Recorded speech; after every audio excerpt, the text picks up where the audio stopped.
Hi guys, and welcome to another Legend video by myself, Bateson87. This one is the retiring legends of 2014. As you know, a lot of people have hung up their boots at the end of this season and are going to progress and do other things. One of them mainly being Ryan Giggs and him taking up the assistant manager role at Manchester United. If any of you guys want the Ultimate Team coins, make sure you go and check out onefifa.com. Use discount code Bateson to get 5% off. They're reliable and instant, so make sure you take advantage of that. If you want any MSP, PSN codes or cheap game codes as well, make sure you check out g2a.com. Their link is down below. So I picked 5 of the people who are retiring this year. Some of them have not been in FIFA for a long time, mainly because of the clubs, and others who have been in FIFA and have been quite high rated until the end. Well, the first one I'm going to start off with today, guys, is Javier Zanetti, the most versatile Inter Milan player. Now, if you're going to speak to anyone about a one-man club who had a lot of potential, this guy is definitely one of them. He played from 1995 to 2014 at Inter Milan. He was his nickname was I think it was Il Captain or something. He was called The Captain because he was one of the most nicest guys off the field and on the field. And watching the last game of Inter Milan this season, which was at the San Siro, the reception he got was absolutely ridiculous from both the backroom staff and all the players on the pitch.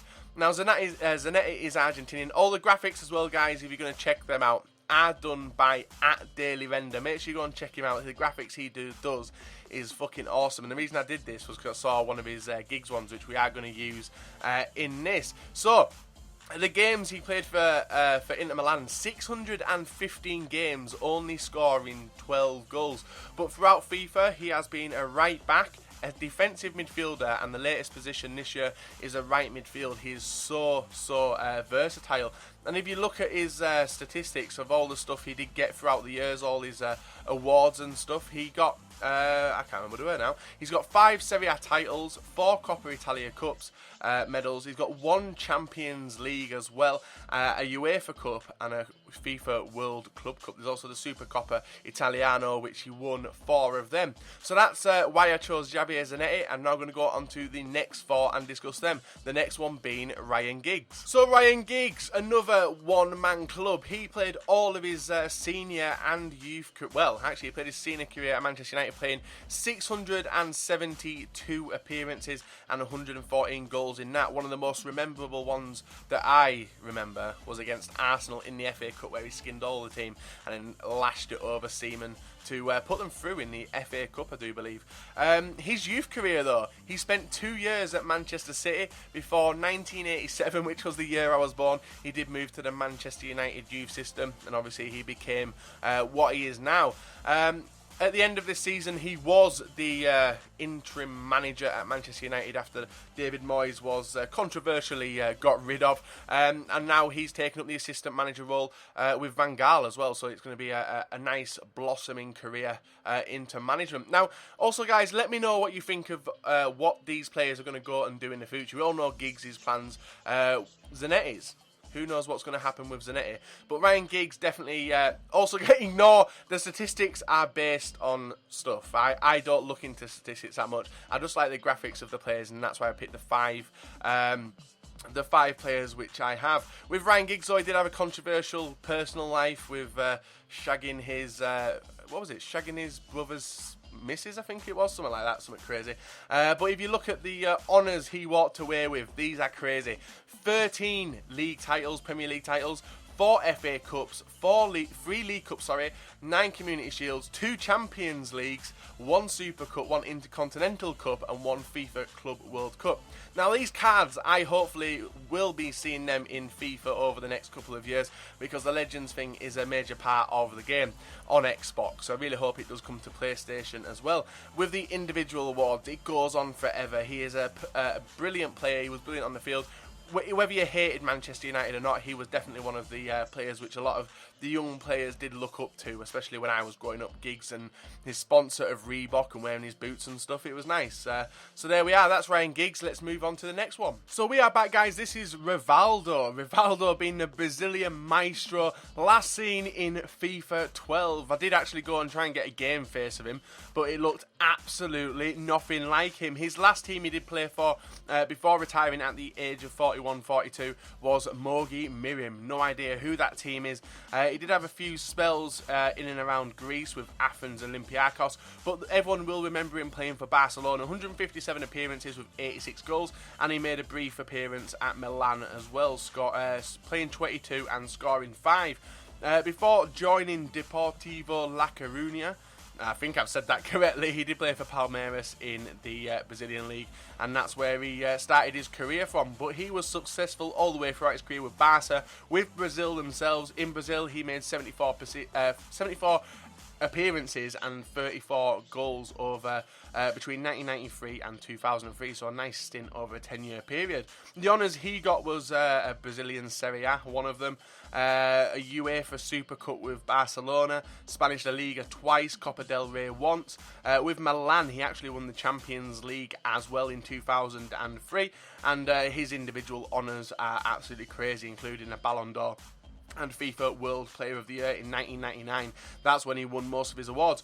But as I said, guys, these are just a quick video just explaining why I would like to see the players added into Ultimate Team after they retire. Zanetti would be a perfect one. A right back, a right mid, a defensive midway, you want to put him. Giggs, because he's not going to get a manager card, is he, being an assistant manager? So it'd be nice to have a legend card. Giggs, a Welsh person as well, all you Welsh guys will like him. So let's move on to the 4th out of the 5 and see who that is.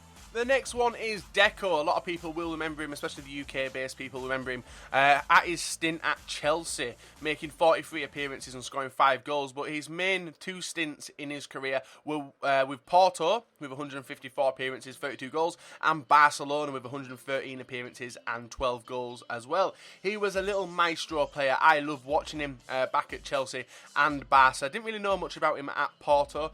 His honours include, and they're quite a lot for someone who's not really high rated or world. You wouldn't say he's massive on the world stage, but he's won a La Liga, a Supercopa, a Champions League with Porto. That was when Mourinho was there, and one with Barcelona. So he's won 2 UEFA Champions Leagues.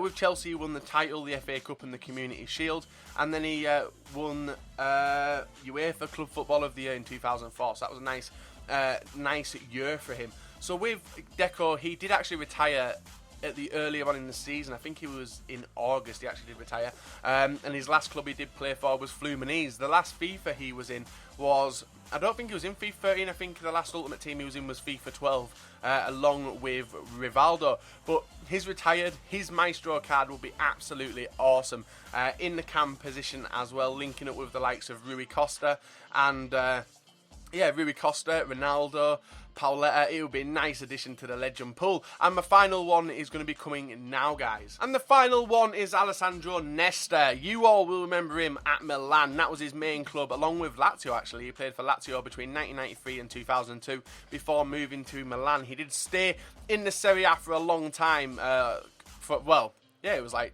how long was it? 1993 to 2012, I can't even count. But I think that is nearly 20 years. And he made nearly 400, actually over 400 appearances in the Serie A, only scoring 8 goals. He did move to Montreal Impact in the MLS, making 31 appearances, and now he has hung his boots up as well. Therefore, meaning this is his last Ultimate Team card, which you can get hold of in FIFA 14, unless they do make this tidy little legend card you can see in the background. Now, he would link up with the likes of Maldini, Cannavaro in a rock-solid Italian legend defence. He made 78 appearances for Italy. He won the Serie A once, a UEFA Cup winner, Super Cup, and with Milan he won the Champions League twice as well, 2003, 2007, and obviously most Liverpool fans will remember him getting a runner-up in 2005. But even though his card is rated really slow in this year, that's just because he loved to rinse people who get old and do knock the pace down a lot. But he was pretty rapid back in his day, and that's why the stats do represent him. So there we are, guys. That was my 5 retiring legends from FIFA 14 this current season, and what I hope to see in FIFA 15. I hope you've enjoyed watching it. Let me know down below if you agree with the stats. Don't slate me. I'm not going in like proper in-depth of the statistics. They're just some cards I would love to see in FIFA 15. And let me know what other retiring legends you think this year should be added into the game. Smash that like button, guys, comment down below and subscribe for more awesome FIFA 14 content.